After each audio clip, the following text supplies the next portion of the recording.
सियापति रामचंद्र भगवान की जय। परम पूजनीय गुरुदेव सर श्री आशुतोष महाराज जी की जय। सच्चे दरबार की जय। भक्तों ने भगवान के श्री चरणों में भाव से यूं तो बहुत सी प्रार्थनाएं रखी और उन प्रार्थनाओं की जड़ों में अगर जाकर देखा जाए तो वही समझ सकता है जिसका चित्त स्वयं भक्त जैसा हो। क्योंकि कहा जाता है सत्संग के जो विचार होते हैं वो शास्त्र ग्रंथों में समाहित भक्तों के जीवन के जो प्रसंग हैं, उनके जीवन के जो भाव हैं, उनकी अभिव्यक्ति है। और जब हम उन्हें श्रवण करते हैं और भौतिक बुद्धि के आधार पर उसका आकलन करने का प्रयास करें तो क्या होता है? बिल्कुल वैसे ही कि मानो अपवित्र हाथों में चरणामृत लेने का प्रयास करें। इसलिए कई बार बहुत से लोगों के मन में यह जिज्ञासा भी होती है, प्रश्न होता है कि जो सत्संग के विचार होते हैं वो एकदम से समझ नहीं आते। संत अरबिंदो के समक्ष भी किसी जिज्ञासु ने ऐसी ही जिज्ञासा को रखा। उन्होंने पूछा, आप हमारी इस समस्या का निदान कीजिए। हम चाहते हैं कि हम सत्संग बहुत भावों से श्रवण करें, एक एक वचन हमारे जीवन में उतरे, लेकिन ऐसा लगता है जो हमारे सांसारिक रिश्तेदार हैं, मित्र हैं, जब वो कोई बात कहते हैं बहुत आसानी से समझ में आ जाती है। ज्यादा समझने के लिए जोर नहीं लगाना पड़ता, समझना नहीं पड़ता, सहज समझ में आ जाती है। लेकिन ऐसा क्यों होता है कि जो सत्संग के विचार होते हैं उन्हें समझने के लिए बहुत प्रयास करना पड़ता है, सहजता से समझ नहीं आते? संत अरबिंदो ने बहुत सहजता से इसका उत्तर दिया और कहा, तुम्हारे रिश्तेदार और मित्र, उनके जो बुद्धि और मन का स्तर है, जब तुम्हारा भी वही स्तर होता है तो तुम्हें उनकी बात बहुत अच्छी लगती है और जल्दी समझ में आ जाती है। लेकिन सत्संग के जो विचार हैं, सत्संग के विचार तुम्हारी मन और बुद्धि के स्तर के नहीं होते। उसका स्तर आत्मिक स्तर होता है, उच्च स्तर होता है और वहां तक जाने के लिए प्रयास करना ही पड़ता है। लेकिन इसका अर्थ ये नहीं है कि आप अपने जीवन में कभी उन महान विचारों को समझ ही नहीं सकते, उतार ही नहीं सकते। जैसे पहाड़ पर चढ़ना हो तो थोड़ा सा प्रयास करना होता है, पहाड़ पर चढ़ना असंभव नहीं होता। ठीक इसी प्रकार आपके थोड़े से प्रयास के द्वारा जिस समय आप मन और बुद्धि के स्तर से ऊपर उठकर उन महान विचारों को श्रवण करेंगे तो आप निसंदेह जरूर समझ पाएंगे। लेकिन एक बात और है, शायद ही महापुरुषों ने कभी ऐसे सत्संग विचार दिए हों जब सांसारिक उदाहरणों में से प्रेरणा को न संजोया हो। आप देखेंगे कि जब हम सत्संग श्रवण करते हैं तो बहुत से सांसारिक उदाहरण सुनते हैं ताकि जनमानस आसानी से उन गूढ़ प्रेरणाओं को जो महापुरुष समझाना चाहते हैं समझ सके। आइए आज हम भी कुछ ऐसे ही सांसारिक उदाहरणों से कुछ प्रेरणाओं को संजोते हैं। पहला उदाहरण, अमेरिका के एक बहुत बड़े उद्योगपति हुए जिनका नाम था ओलिवर। उनके पास अपार संपदा थी, बाहर से दिखने में बहुत अच्छे लगते थे, लेकिन उनका मन रोगी था, मन से बड़े परेशान थे। कहते हैं आधा मील तक किसी मेडिकल स्टोर तक भी जाना हो तो उनके लिए संभव नहीं हो पाता था। वो ना जाने कितने डॉक्टर्स के पास जा चुके थे, कितनी दवाइयों का सेवन कर चुके थे, और तो और कितनी फिलोसॉफिकल क्लासेस ज्वाइन कर चुके थे कि किसी तरह पता चले कि जीवन की सार्थकता है क्या, जीवन किस में सार्थक है। इतना पैसा, सब कुछ भोग ऐश्वर्य होने के बावजूद भी जो मन की उदासी थी वो खत्म नहीं होती थी। जीवन में एक दिन योगानंद परमहंस जी का आना हुआ। और वही उद्योगपति अपने शब्दों में लिखते हैं कि जिस समय योगानंद परमहंस जी मेरे जीवन में आए, he changed the whole direction of my life. उन्होंने मेरे संपूर्ण जीवन की दिशा को बदल कर रख दिया। अब समझते हैं उदाहरण नंबर 2। नरेंद्र, जो कि स्वामी विवेकानंद जी का बचपन का नाम था। नरेंद्र के चचेरे भाई हुए हबू दत्त। कहते हैं उनके समय में संगीत के क्षेत्र में उनका कोई सानी नहीं था, लेकिन साथ ही व्यसनों के क्षेत्र में भी उनका कोई सानी नहीं था। और मात्र वो ही नहीं, उनका परिवार भी उनकी इस आदत से बहुत परेशान था। सब पीड़ा से भरे हुए थे, सारी हदें पार हो चुकी थी। कोई शराब, कोई नशा ऐसा नहीं था जिसे उन्होंने आजमाया ना हो। एक बार नरेंद्र हबू को स्वामी रामकृष्ण परमहंस के पास ले जाते हैं। स्वामी रामकृष्ण परमहंस के श्री चरणों का स्पर्श पा एक अद्भुत घटना घटित होती है। हबू घंटों के गहरे ध्यान में उतर जाता है और नरेंद्र को लगता है ये जीवित भी है या नहीं। घंटों के गहन ध्यान में वो उसे बहुत उठाने का प्रयास करता है, लेकिन हबू नहीं उठता। और एक लंबे समय के बाद जब हबू की जागृति की अवस्था वापस आती है, तो केवल प्रलोभन देने के लिए नरेंद्र कहते हैं, हबू मैंने तेरे लिए गांजा तैयार किया हुआ है। वो जैसे ये शब्द सुनता है तो हबू कहता है, नरेंद्र तुम किस गांजे की बात कर रहे हो और तुम ऐसे क्यों बोल रहे हो? जानते हो आज मैंने किस नशे को किया है? इस नशे के आगे दुनिया के सारे नशे फीके हैं। अब मुझे किसी नशे की आवश्यकता नहीं। उदाहरण नंबर 3।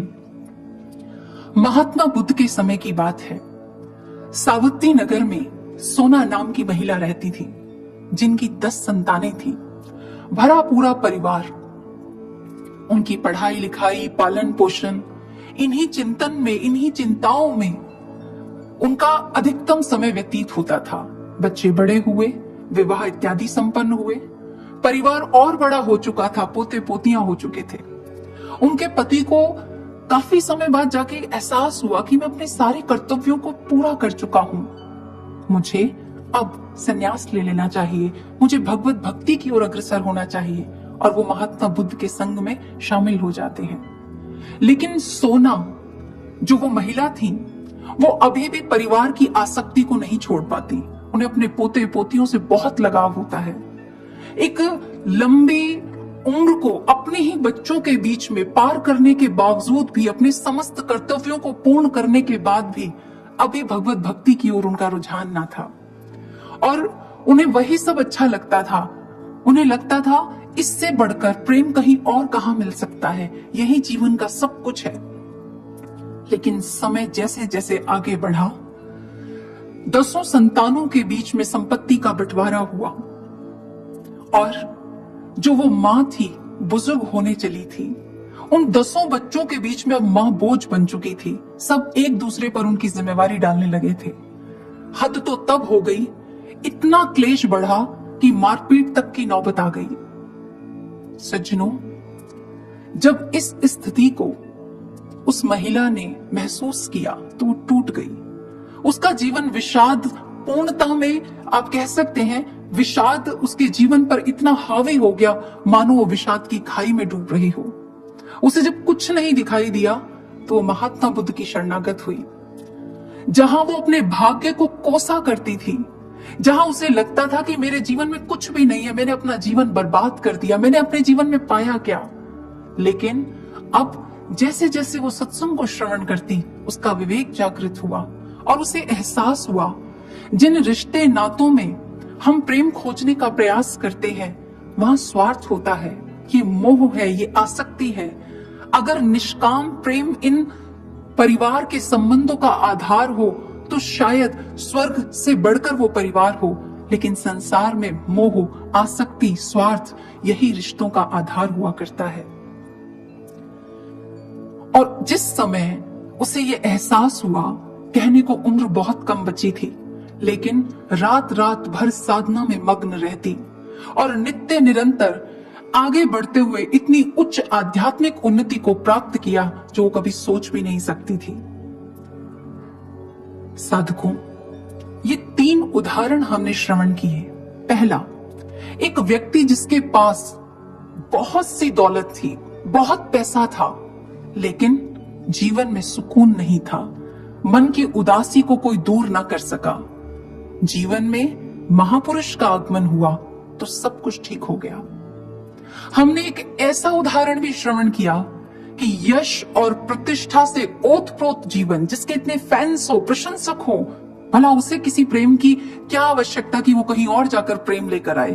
उस पर तो प्रेम लुटाने वाले कितने लोग थे, लेकिन अपनी ही किसी आदत का गुलाम था, और अपनी उस आदत की गुलामी से जिस पीड़ा का वो अनुभव कर रहा था, उसे उसका कोई प्रशंसक समझ नहीं सकता था। जो उसके ठाकुर ने समझा, स्वामी रामकृष्ण परमहंस ने समझा, ऐसा नशा कराया कि सारे नशे छूट गए। तीसरी प्रेरणा को जो हमने श्रवण किया, जो आज संसार में लोग कहते हैं संसार, कुटुंब, परिवार यही सब कुछ है, अपने ही तो बस अपने होते हैं, बाकी क्या है, कुछ भी नहीं।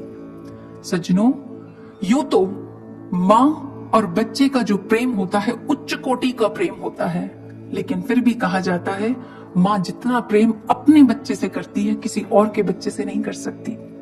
और ये जो संबंध होते हैं कहीं ना कहीं मोह आसक्ति के कारण स्वार्थ पर जाकर टिक जाते हैं। और ये संबंध कहां से शुरू होते हैं? कहीं ना कहीं जीवन में एक्सपेक्टेशंस होती हैं, अपेक्षाएं होती हैं, ये ऐसा करेगा, ये ऐसा करेगा।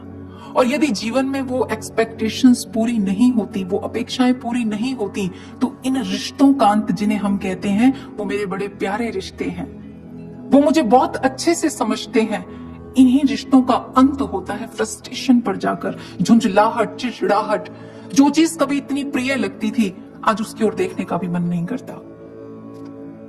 इस महिला ने अपने 10 बच्चों की परवरिश की, लेकिन जब अपने जीवन से थक गई, जब बुजुर्ग हो गई, तो देखा 10 बच्चों से एक मां का पालन पोषण नहीं हुआ। और एहसास हुआ कि मैं जो प्रेम ढूंढ रही थी परिवार में, वो परिवार में नहीं था, वो तो मेरे भीतर ही था। लेकिन ये एहसास कब हुआ? जब जीवन में महात्मा बुद्ध आए। श्री रामचरितमानस में स्पष्ट वर्णन किया गया है, क्योंकि आज के समय में जब महापुरुष शब्द नाम लिया जाता है तो लोगों के हृदय में कंपन सी होने लगती है। लोगों के हृदय में यह भाव आता है, ये कैसी बात कर रहे हैं कि महापुरुष के आने से परिवर्तन हो जाता है, ऐसा कैसे हो सकता है? लेकिन श्री रामचरितमानस में स्पष्ट वर्णन आता है कि जिस पर भगवान श्री राम की विशेष कृपा दृष्टि होती है, शब्दों को गौर से सुनिएगा, श्री रामचरितमानस में वर्णन आता है, जिस पर श्री राम की विशेष कृपा दृष्टि होती है, उसके जीवन में विशुद्ध संत आते हैं। संत विशुद्ध मिलहि पर तेहि, चितवहि राम कृपा कर जेहि। स्पष्ट वर्णन है। उन्होंने ये क्यों कहा संत विशुद्ध, यानी कहीं अशुद्ध भी होगा। उन्होंने शर्त दी, विशुद्ध संत जिसके जीवन में आएगा तो मत सोचना कि वो ऐसे ही आ गए। सच्चे संत जिसके जीवन में आते हैं, आप जिसकी भी पूजा करते हैं, जिसकी भी आराधना करते हैं, ये उनकी कृपा दृष्टि हुई कि सच्चे संत जीवन में आए। ये तीनों सांसारिक उदाहरण जो हमने लिए, आप सोचिए, वो उद्योगपति जब मन से उदास होगा तो क्या अपने ईश्वर को उसने नहीं पुकारा होगा, प्रभु मेरी मन की पीड़ा का हरण कर?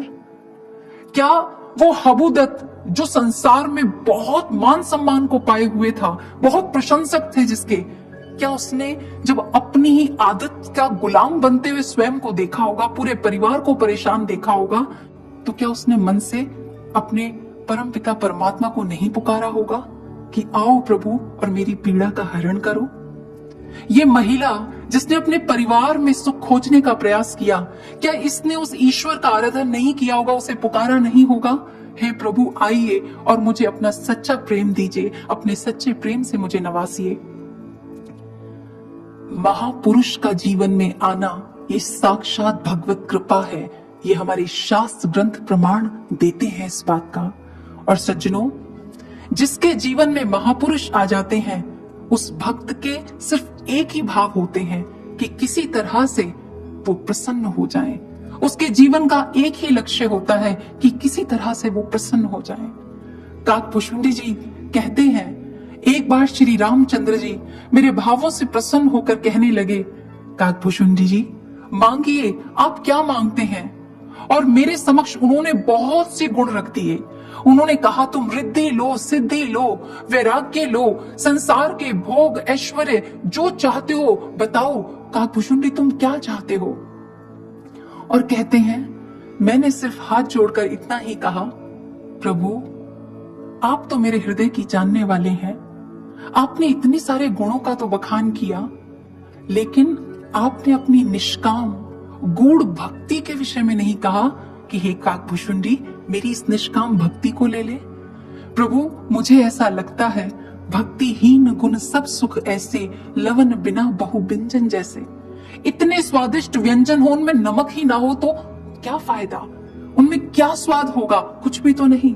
प्रभु मैं इन सारे गुणों को प्राप्त कर लूं, लेकिन आपकी प्रेमा भक्ति मेरे हृदय में ना हो तो मेरे लिए इन सब का क्या अर्थ है। श्री रामचंद्र जी काकभूषुंडी जी के ये वचन सुनकर अति प्रसन्न हुए और कहा, मैं जानता था तुम बहुत बुद्धिमान हो, कोई विरला ही मेरी इस निष्काम भक्ति को प्राप्त करता है। मैं तुमसे बहुत प्रसन्न हूं, एवं अस्तु।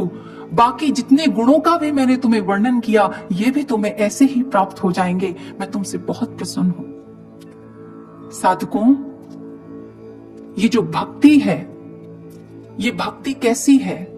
ये भक्ति ऐसी है जो भक्त और भगवान को एक कर देती है। श्री गुरु महाराज जी ने अपने वचनों में स्वयं कहा हुआ है, अगर शिष्य के जीवन में कोई आनंद दे सकता है तो सिर्फ भक्ति है और कुछ भी नहीं है। और जो इस अवस्था को प्राप्त कर जाते हैं, भक्ति की इस परम अवस्था को प्राप्त कर जाते हैं, उनके लिए आनंद ही आनंद है, शोक कभी नहीं होता।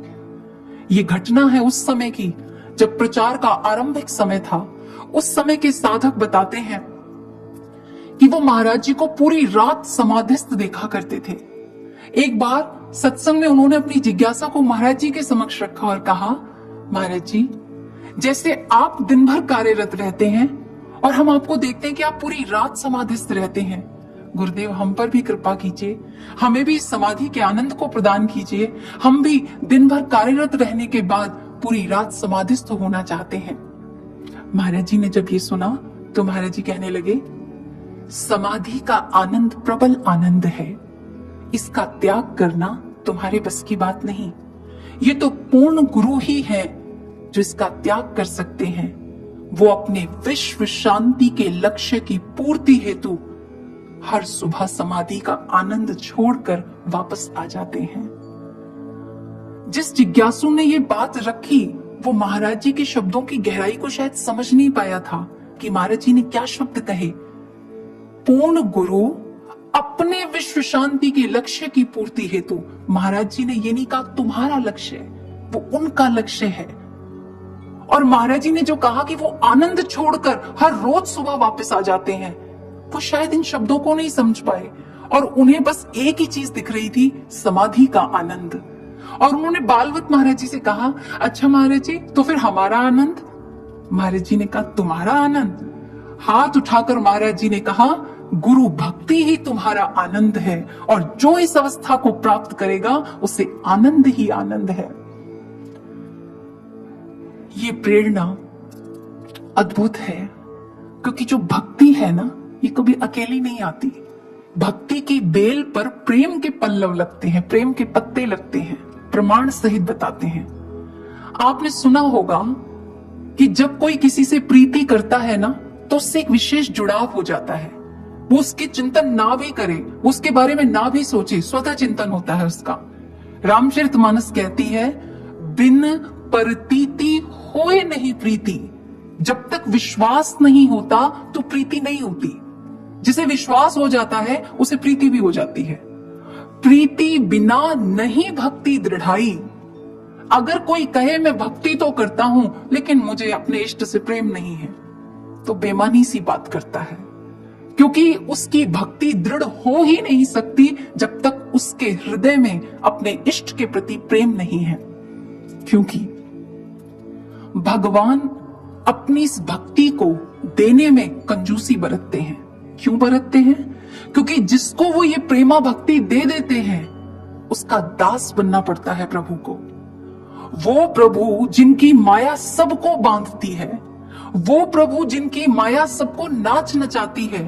हम सभी जानते हैं यशोदा मां के आगे प्रभु कांपने लगते हैं। मां कहती रुक, ठहर जरा, तुझे मैं अभी बांधती हूं। और वो आके कांपने लग जाते हैं, बंधने के लिए तैयार हो जाते हैं। गोपियां छोटे छोटे काम कराती और कहती हैं कान्हा तुझे माखन देंगे, लेकिन जरा नाच कर तो दिखा। अच्छा जरा ये पाट यहां से उठाकर तो लेकर आ। छचिया भर छाछ पे गोपियां नाच नचाती हैं। ये ऐसी प्रेमा भक्ति है जो भगवान को भक्त का दास बना देती है। तो आप ही सोचिए कौन ऐसा होगा जो रूखी सूखी भक्ति करना चाहेगा। श्री गुरु महाराज जी कहते हैं, क्या तुमने कभी कोई ऐसा पहलवान देखा है जो अखाड़े में तो उतर जाए पर उसका खुद का शारीरिक बल ना हो, वो किसी और के बल के आधार पर अखाड़े में कूद जाए? क्या होगा? हार जाएगा, चोट लगेगी। क्या तुमने किसी ईमानदार परीक्षार्थी को देखा है जो परीक्षा देने तो जाए लेकिन पढ़कर ना जाए, ज्ञान अर्जन कर ना जाए, किसी और के बल पर चला जाए? ईमानदार परीक्षार्थी की बात कर रहे हैं। किसी और के बल पर वो परीक्षा को पास नहीं कर सकता। संसार के ऐसे बहुत से उदाहरण हैं। ठीक इसी प्रकार साधकों बड़ी मार्के की बात है। जिस भक्त का जितना ज्यादा भीतर से अपने गुरु के साथ जुड़ाव होता है, जितना उसका दृढ़ संबंध होता है, पावन पवित्र वो प्रीति होती है अपने सद्गुरु के साथ, उसके जीवन में फिर चाहे बाहर कुछ भी हो उसे कोई फर्क नहीं पड़ता। लाटू अद्भुतानंद बन गए। लक्ष्मण मल्ला जो साधारण सा भक्त सिर्फ अपनी गुरु की प्रसन्नता के लिए जीता था, वो महान अवस्था को प्राप्त कर गया। गिरी जो सदा बस गुरु के आगे पीछे, मेरे गुरु बस किसी तरह प्रसन्न रहे, मैं क्या कर दूं, क्या सेवा करूं, उसे कोई फर्क नहीं पड़ता साथ के शिष्यों ने कितना अध्ययन कर लिया है, किसकी पदोन्नति हो गई है, कौन रिद्धि सिद्धियों को प्राप्त कर गया है, कोई मतलब नहीं और ना उसे चाहिए। सच्चे भक्तों के तो स्वप्न में भी कोई देवदूत आ जाए और कहे कुछ चाहिए, कुछ लेना चाहते हो, कोई सिद्धि चाहिए, तो भी वो सहजता से कह देते हैं जो देना होगा हमारे गुरुदेव दे देंगे, हमें किसी और से कुछ नहीं चाहिए। कैसी परम अवस्था। ये भक्ति जब प्रेम में डूब जाती है तो ऐसी अवस्था प्राप्त होती है। लेकिन आप क्या उसे भक्ति कहेंगे जिसके भीतर प्रेम का पल्लव ना फूटे? आप क्या उसे गुरु का सच्चा शिष्य कहेंगे जो ये तो कहे मुझे श्री आशुतोष महाराज जी मिले हैं, मुझे पूर्ण गुरु मिले हैं, लेकिन फिर भी उसके जग के बंधन ना छूटे? तो आप कह सकते हैं ये गुरु से प्रेम करता है। एक तरफ प्रेम करता हो और एक तरफ वो संसार में भी आसक्त हो, ये विपरीत बातें हैं।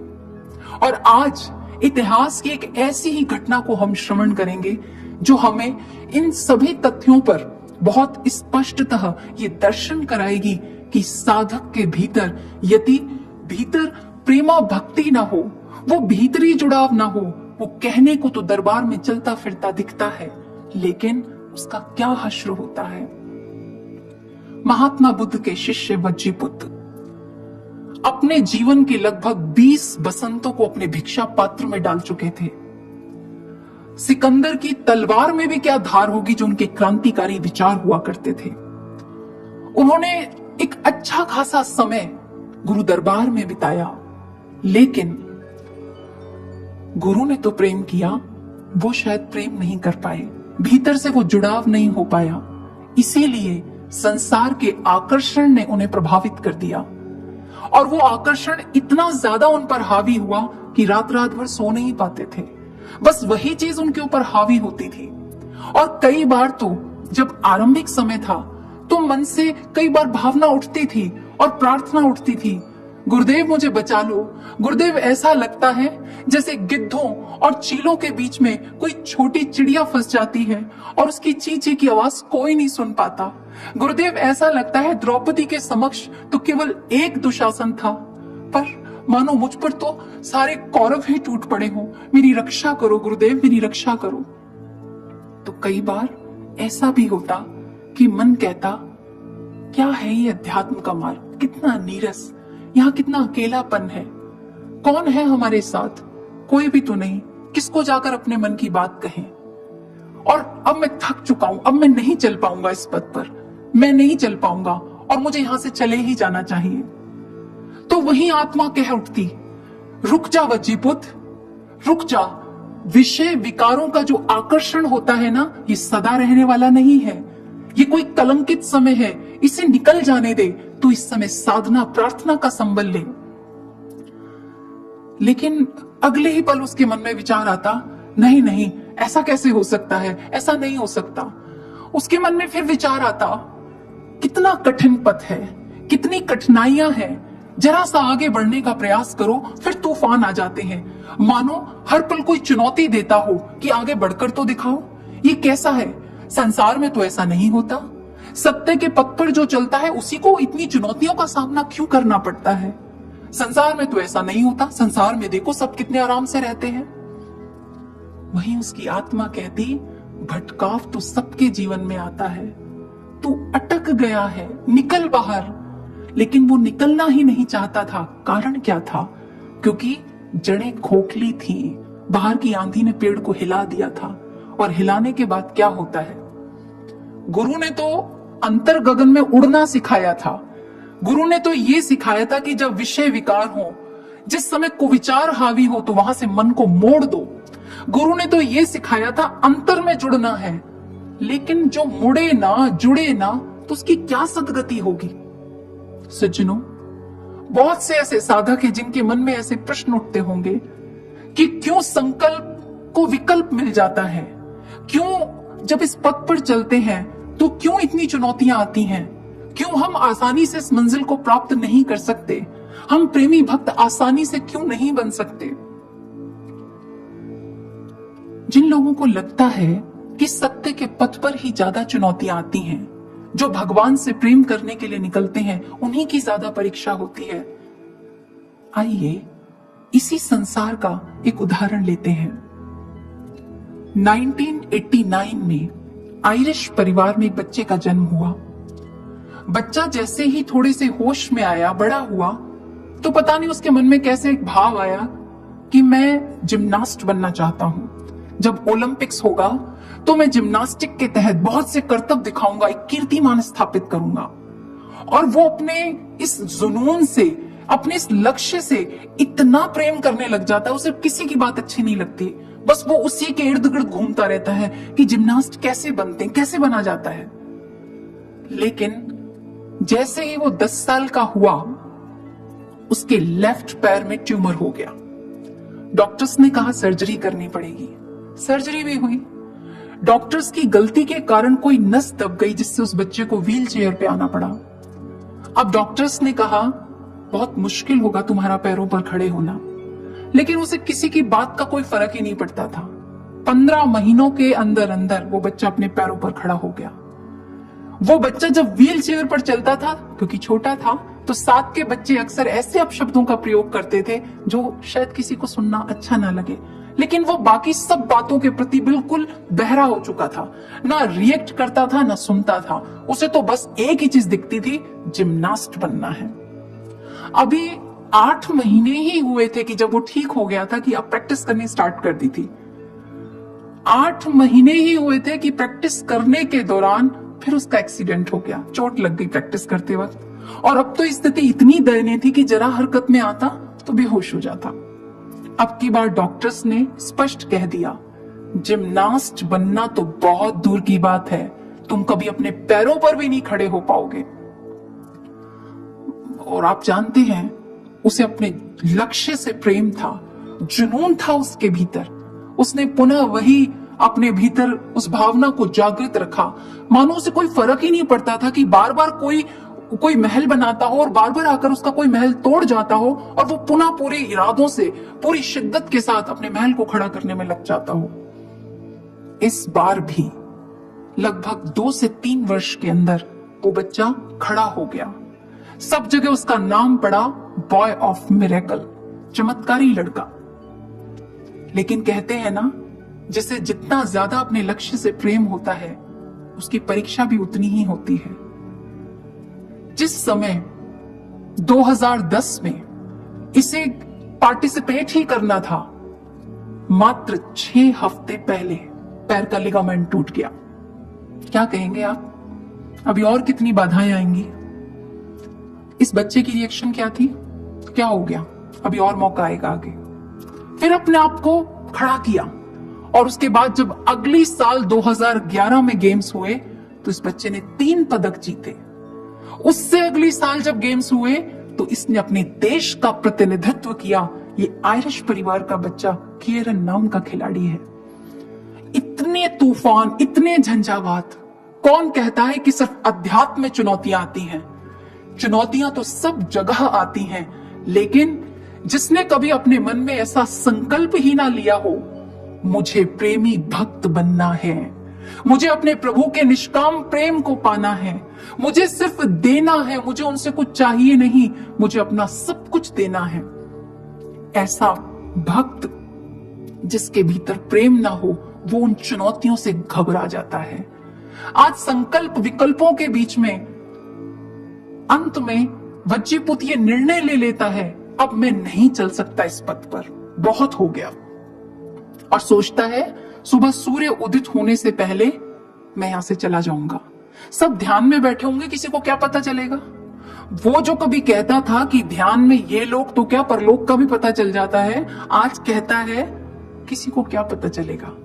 और सुबह जैसे ही ब्रह्म मुहूर्त होता है, अभी उसने एक पोटली उठाई ही होती है जाने के लिए कि एक भिक्षु आते हैं और कहते हैं, वज्जीपुत, तुम्हें तथागत ने बुलाया है।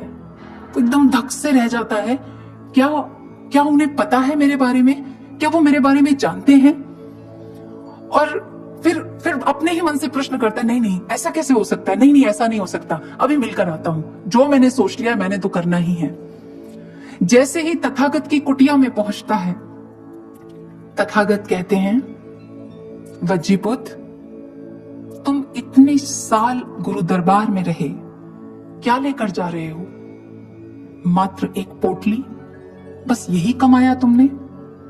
तुम्हें भागने का इतना ही शौक था तो मुझसे कहा होता, मैं तुम्हें भगाता। मैं तो तुम्हारे पकने का इंतजार कर रहा था, मैं जानता था अभी तुम कच्चे हो, तुम पक जाते तो मैं तो स्वयं ही तुम्हें बहुत दूर भेजता। तुम जिस जगह जाते ना, उसका जो लक्ष्य है वो इतना महान है जो तुमने कभी स्वप्न में भी कल्पना ना की हो। वज्जीपुत, जाओ, अपनी कुटिया में वापस जाओ और ध्यान में उतर जाओ। याद रखना, संसार के पथिक मत बनो, दुखी मत हो। श्रद्धा और शील से युक्त, यश और भोग से मुक्त पुरुष हर ओर पूजनीय होता है। महात्मा बुद्ध के जो ये वचन थे, बड़े भारी भरकम वचन थे, और ये वचन जिस समय वज्जीपुत ने सुने कि वो कह रहे हैं, संसार के पथिक मत बनो, दुखी मत हो, जो श्रद्धा और शील से युक्त होता है, यश और भोग से मुक्त होता है, वो सर्वत्र पूजनीय होता है। अर्थात मेरे गुरु ने मेरे लिए कितना कुछ सोचा हुआ है, और मैं क्या सोचकर बैठा था? मैं सोच रहा था कि मैं इस पद पर अकेला हूं। मैं सोच रहा था मैं अपनी बात किससे साझा करूं, कौन सुनेगा? मैं सोचता था मैं थक गया हूं, मैं चल नहीं सकता। पर आज सदगुरु को देखकर तो ऐसा लगता है, हम ना एकाकी, वो पग पग का साथी, श्वासों की भांति वो संग संग चले। हम जो थके तो, चल ना सके तो, वो थामेगा हमको, हो कुछ भी भले। आज तथागत ने वो करके दिखा दिया था। वज्जीपुत की आंखों पर जो अज्ञानता का एक जाला था, जहां उसे अपने गुरु अंदर महसूस नहीं हो रहे थे, वो अपने गुरु से अंदर से वार्ता नहीं कर रहा था कि गुरुदेव देखिए कैसे मलिन विचार मेरे मन में आ रहे हैं, क्योंकि भीतर से वो प्रेम संबंध स्थापित नहीं था। कहीं ना कहीं प्रवृत्ति बाहरी मुखी थी, इसलिए गुरु सत्ता को अपने हृदयासन पर विराजमान देख नहीं पाया। लेकिन गुरु की महानता देखिए, गुरु ने आज भी कृपा करके उसके नष्ट होते जीवन को कैसे बचा लिया। स्वामी विवेकानंद जी से भी एक बार उनके किसी गुरु भाई ने यह प्रश्न किया था, यदि गुरु शिष्य पर बार बार कृपा करे और शिष्य को यह एहसास हो जाए मेरा गुरु मुझसे बहुत प्रेम करता है, और उसे अपने गुरु की भगवत्ता का भीतर से एहसास हो जाए, और जिस समय वो कुछ कर ना पाए लेकिन भीतर भावों से भीग जाए, तो वो अपने गुरु को क्या भेंट दे, वो क्या दे उस समय, क्योंकि वो अपने आप को तो असमर्थ पाता है, अपनी मलिनता से परिचित हो जाता है और गुरु की महानता से, तो वो क्या करे उस समय। विवेकानंद जी ने कहा वो चुंबक बन जाए। तो गुरु भाई ने कहा मतलब? विवेकानंद जी कहने लगे जब शिष्य भक्ति के पथ पर पांव रखता है ना, तो गुरु अपनी प्रत्येक क्रिया में, चलना, उठना, बैठना, वाणी, आचरण, व्यवहार, शिष्य के प्रति ऐसा हो जाता है कि उसमें इतना आकर्षण होता है, जैसे आप कह सकते हैं चुंबकीय आकर्षण। शिष्य उस आकर्षण में ऐसा आकर्षित हो जाता है, उसे लगता है इससे बढ़कर दुनिया में कुछ है ही नहीं, और वो भक्ति पथ पर जो कि नीरस लगता है, कठिन लगता है, सहजता से अग्रसर हो जाता है। लेकिन उस समय गुरु की एक आस होती है, और वो आस क्या होती है कि एक दिन तू भी अपने भीतर ऐसा प्रेम, ऐसी कशिश पैदा करना कि तेरी वाणी, व्यवहार, आचरण, तेरे रोम रोम में वो चुंबकीय आकर्षण हो, संसार के लिए नहीं, अपने गुरु के लिए। तेरा गुरु तेरे पास खिंचा चला आए, तेरा गुरु तेरे बिना रह ना पाए, तेरे और तेरे गुरु के बीच में कोई दूरी ना हो। शिष्य अपने भीतर ऐसा चुंबकीय आकर्षण पैदा करे, वो अद्भुत प्रेम की अवस्था। और जब ऐसे चुंबकीय आकर्षण से गुरु खिंचे चले आते हैं, तो क्या घटित होता है? फिर जो घटित होता है वो असंभव होता है साधारण जनों के लिए, लेकिन शिष्य के लिए सब कुछ संभव हो जाता है। कैसे? इतिहास में शमीर नाम का एक भक्त आता है। ये ऐसा भक्त था जिसने अपने गुरु को रिझा लिया था। इसके भीतर ऐसा चुंबकीय आकर्षण था कि ये अपने गुरु को पूरी तरह से अपने हृदय में वास दे चुका था। गुरु और शिष्य एकमिक हो चुके थे मानो। और ये शिष्य थे श्री गुरु गोविंद सिंह जी के। श्री गुरु गोविंद सिंह जी ने उसकी भक्ति से प्रसन्न होकर एक बार कहा, शमीरे, हम तुझसे बहुत प्रसन्न हैं, मांग क्या मांगता है? शमीर ने कहा, नहीं नहीं, मुझे कुछ नहीं चाहिए, बस आपका दीदार, आपकी सेवा मिलती रहे, मुझे और कुछ नहीं चाहिए। प्रेमी शिष्य कभी ऐसे सेवा करता ही नहीं, वो अपने गुरु के सानिध्य में रहता है तो सिर्फ अपने गुरु के लिए, और कुछ नहीं चाहिए उसे। जब गुरु ने पुनः दोहराया, अरे वो तो मैं तुझे दे ही चुका हूं, दीदार भी, सेवा भी, सब कुछ तुझे मिलेगा, लेकिन मांग, तुझसे बड़ा प्रसन्न हूं मैं। तो शमीर ने बड़े सरल और सहज भाव से अपनी बात रखी।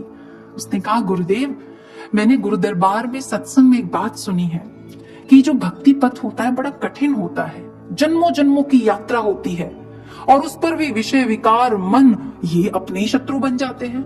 आज तो मुझे आप मिले हैं, आपके प्रति मुझे प्रेम भी है, क्या पता आगे क्या हो।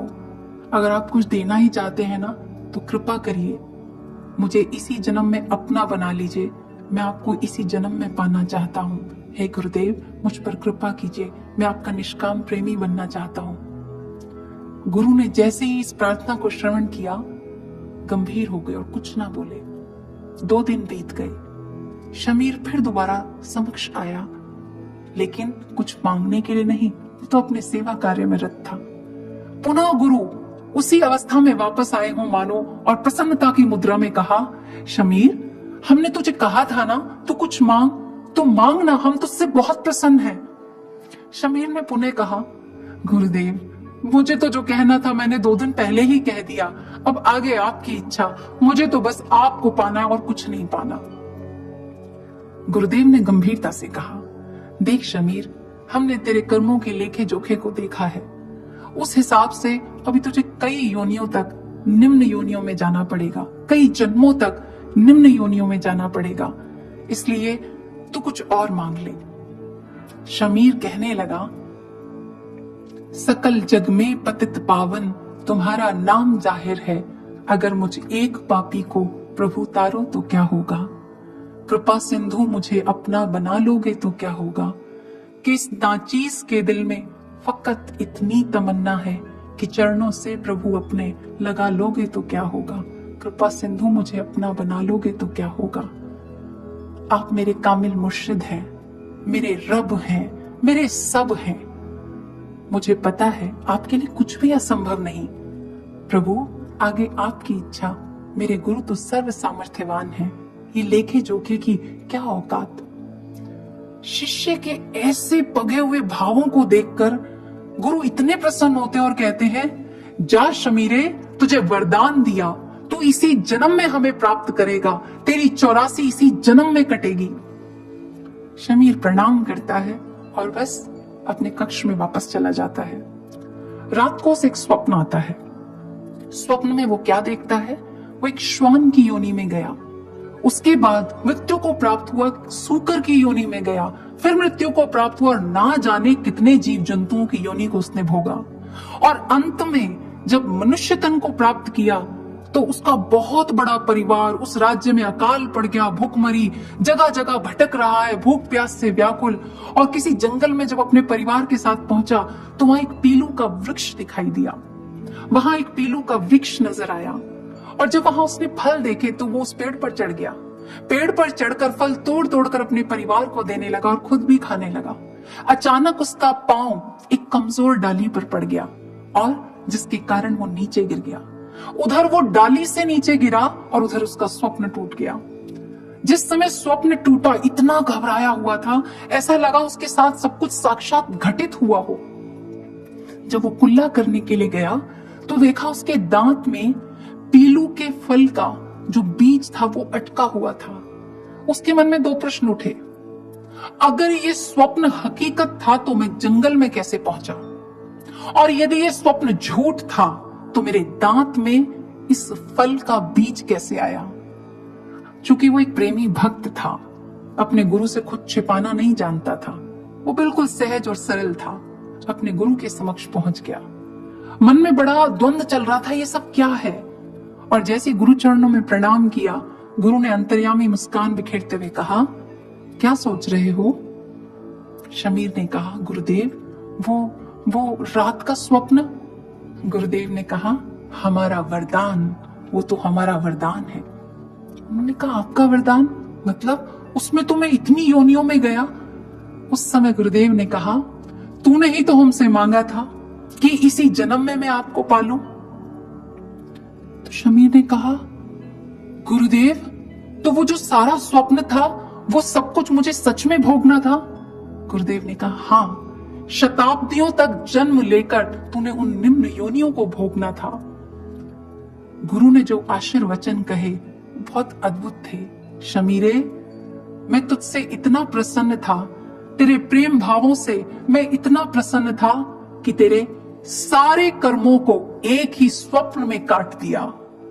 शमीर ने पलटकर कहा, गुरुदेव, पर मैंने तो आपको कुछ भी नहीं दिया, मैंने तो आपके लिए कुछ भी नहीं किया, और आपने इतनी बड़ी कृपा मेरे जीवन में की। मैंने तो एक जन्म कहा था कि इसी जन्म में काट देना, और आपने एक स्वप्न में सब कुछ। गुरुदेव अपने सिंहासन से उठे और कहा, शमीरे, तूने अपना सब कुछ हमें दे दिया और हमने तुझे अपना सब कुछ दे दिया। साधकों, भक्त और भगवान की प्रीति, गुरु शिष्य की यह अद्भुत प्रीति कैसी रही होगी, कैसे भाव रहे होंगे। जो भगवान के प्रेम में डूब जाता है, अपने सतगुरु के प्रेम में डूब जाता है, वो तो सहजता से ऐसे ही कहता है, मेरा मन कहीं भी सुख नहीं पाता। जैसे एक जहाज का पंछी सारे समुद्र में उड़ जाए, चारों ओर खूब अपने पंखों को फैलाए, लेकिन थकान के सिवा कुछ नहीं मिलता। सुकून, शांति, आनंद सब कुछ उसी जहाज पर मिलता है। ये एक प्रेमी भक्त के हृदय की अवस्था है। प्रेमी भक्त ऐसा हो जाता है जिसे सब कुछ उसका गुरु दे दे, फिर भी सुखों के बीच में रहकर भी वो अपने गुरु की याद खोज लेता है। वो अपने प्रेम में इतना लीन हो जाता है, सब कुछ पाकर भी वो बस एक ही चीज को ढूंढता है। वो जानता है गुरु मेरे भीतर है, फिर भी व्याकुलता से उसे बाहर भी ढूंढता है, क्योंकि वो उसके साकार स्वरूप से भी उतना ही प्रेम करता है। बहुत सुंदर आता है विवेकानंद जी और उनके गुरु भाई शरद के जीवन से यह प्रसंग। विवेकानंद जी अमेरिका में थे और वो किसी परिवार में भोजन पर गए और वहीं पर रात्रि विश्राम भी था। जिस समय वो कक्ष में गए सोने के लिए तो उन्होंने मुलायम, नर्म, बड़े अच्छे गद्दों को देखा, लेकिन आज वो गद्दे देखकर उन्हें नींद नहीं आ रही थी। उन्हें पुराना संस्मरण याद आया। उन्हें याद आया जब मैं निरा बालक सा हुआ करता था और ठाकुर के पास दक्षिणेश्वर जाया करता था, तो वो अक्सर राखाल को कहा करते थे, देखो कंघी करके कैसे बाल बनाकर आया है, कैसा बाबू बनकर आया है। और अक्सर अपनी उंगलियों से मेरे बाल बिगाड़ दिया करते थे और मैं चिड़चिड़ा जाता था और मैं कहता था, अच्छा आपको मेरे बने हुए बाल तो दिखाई देते हैं, पर ये फटे चीथड़े, ये गद्दा नहीं दिखाई देता, मैं इस पर कैसे सोता हूं। और उस समय उनकी कमर में बहुत दर्द रहा करता था। उसे लगा कि वो सहजता से अपनी बात कह रहा है और ठाकुर उसकी इस बात को सुनकर गंभीर हो गए और उन्होंने कहा, नरेंद्र, एक बार तू इस ब्रह्म ज्ञान का डंका सारे संसार में बजा तो सही, फिर देख तुझे कैसे नर्म बिछौने देता हूं, कैसे मुलायम रुई के गद्दे दूंगा, जिस पर लेटते ही तेरी सारी थकान रफू चक्कर हो जाएगी। और आज नरेंद्र के हृदय की स्थिति ऐसी थी, वो गद्दे तो उसके सामने थे पर ठाकुर नहीं दिखाई दे रहे थे और वो हृदय से भाव विभोर हो गया। नहीं चाहिए मुझे कोई गद्दे, नहीं चाहिए मुझे ऐसा विश्राम का कोई स्थल, मुझे मेरे ठाकुर चाहिए, मुझे मेरे ठाकुर की गोद चाहिए, मुझे वो ममतामय स्पर्श चाहिए जो मेरे बालों को बिगाड़ दिया करता था, मुझे उनकी गोद चाहिए। नरेंद्र ये कहते हुए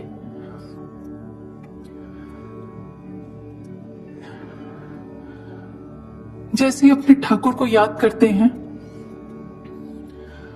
वो सामने गधे की ओर ठाकुर को बैठा हुआ पाते हैं और ठाकुर का एक इशारा होता है, नरेंद्र इधर आ जा। इशारा देते हैं और उसे अपनी गोद भी देते हैं और अपनी ममतामयी उंगलियों से पुनः उसके बालों को संवार देते हैं। इतना ही नहीं, जो उनके गुरु भाई शरत हैं, वो भी कुछ इसी प्रकार की घटना कहते हैं।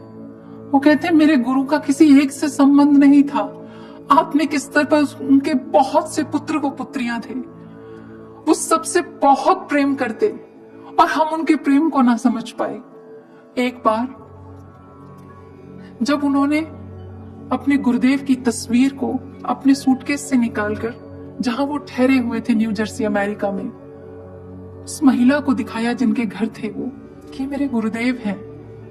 और जिस समय उन्होंने वो तस्वीर दिखाई तो उन्होंने बड़ी सहजता से कहा, ये इन्हें तो मैं जानती हूं। तो शरद ने इतनी आसानी से कह दिया, नहीं नहीं, आपको गलतफहमी हो रही है, ये मेरे ठाकुर हैं, मेरे गुरुदेव स्वामी रामकृष्ण परमहंस, ये तो कभी भारत से बाहर कहीं बाहर गए ही नहीं। लेकिन वो महिला बहुत दृढ़ता से ये बात कह रही थी। उसने कहा, अरे मैं कैसे आपको बताऊं, बहुत समय पहले की बातें, मेरे स्वप्न में आए थे और इन्होंने कहा था, मेरे ज्ञान का संदेश लेकर मेरे शिष्य तुम्हारे घर आएंगे, तुम्हारे पास ठहरेंगे, तुम उनका बहुत ध्यान रखना, उनकी सेवा करना। और तब से अमेरिका में जब भी कोई भारत से आता, मैं उसे देखने जरूर जाती और इनको ढूंढती, पर आज तक मुझे ये नहीं मिले। आज मैं इन्हें देख पाई, आज मैं समझ पाई। बस इतना सुनना था और शरद की स्थिति क्या हो गई। उन्होंने कक्ष का दरवाजा बंद कर लिया, एकांत में चले गए और जोर जोर से रोने लगे।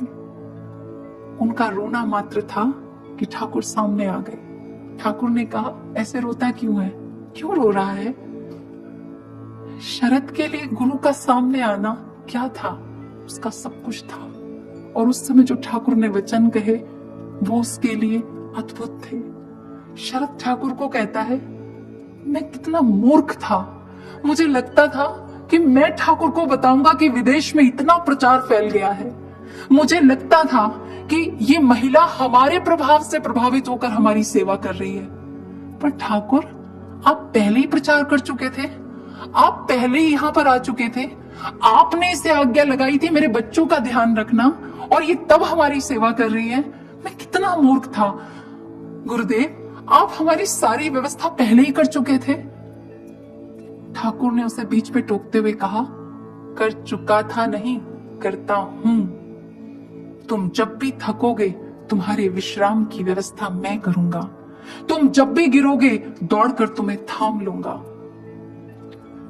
ये जो व्याकुलता है ना भक्त की भगवान के प्रति, और भगवान का जो भक्त के प्रति एक अटूट संबंध है, इसे शब्दों में कोई कैसे व्यक्त करे? ऐसा लगता है जैसे शब्दों में व्यक्त करके भावना को कैसे व्यक्त करें। आप नक्शे में किसी नदी या समुद्र को देख सकते हैं पर अपना हाथ गीला नहीं कर सकते। आप उसकी गहराई की थाह नहीं ले सकते। आप सिर्फ जानकारी भर मात्र प्राप्त कर सकते हैं। इसीलिए तो कहा, विवेकानंद जी से अक्सर लोग प्रश्न करते थे, जब आप कहते हैं कि ठाकुर प्रकट हो जाते हैं, ठाकुर मार्गदर्शन करते हैं, तो आप इतने व्याकुल क्यों हो जाते हैं? आप क्यों तड़पते हैं उनके लिए? ये कैसा प्रेम है? जब प्रेमी मिल रहा हो, बात कर रहा हो, तो फिर किस बात की तड़प, कैसी तड़पन?